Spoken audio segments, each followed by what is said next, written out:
বিএনপির ডাকা টানা অবরোধের প্রতিবাদে বুধবারও বঙ্গবন্ধু অ্যাভিনিউতে কেন্দ্রীয় কার্যালয়ের সামনে অবস্থান নেয় আওয়ামী লীগ ও এর অঙ্গ সংগঠনের নেতাকর্মীরা। সে সময় দলীয় নেতারা বলেন, অবরোধকে কেন্দ্র করে বিএনপির আন্দোলন পুরোটাই নাটক। অবরোধ নাই, অবরোধ এখনই চলতেছে না, অবরোধ হবে না, আর অবরোধ থাকবে না।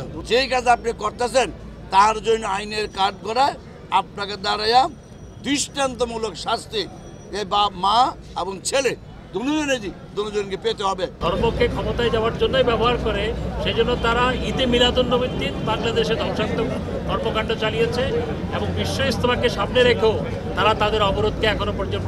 এদিকে দুস্থদের মাঝে ঢাকা বিশ্ববিদ্যালয় ছাত্রলীগের কম্বল বিতরণ ও ছোট শিশুদের শিক্ষা সামগ্রী বিতরণ অনুষ্ঠানে আমির হোসেন আমু বলেন, বিএনপির আন্দোলন মানে দেশকে অকার্যকর রাষ্ট্রে পরিণত করা।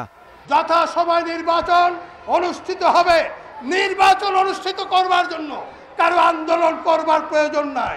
এই আন্দোলনের উদ্দেশ্য বাংলাদেশকে একটি অকার্যকর রাষ্ট্রে পরিণত করা।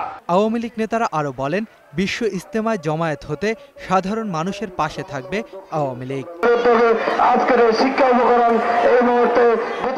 মাইনুল ইসলাম, 21 টেলিভিশন, ঢাকা।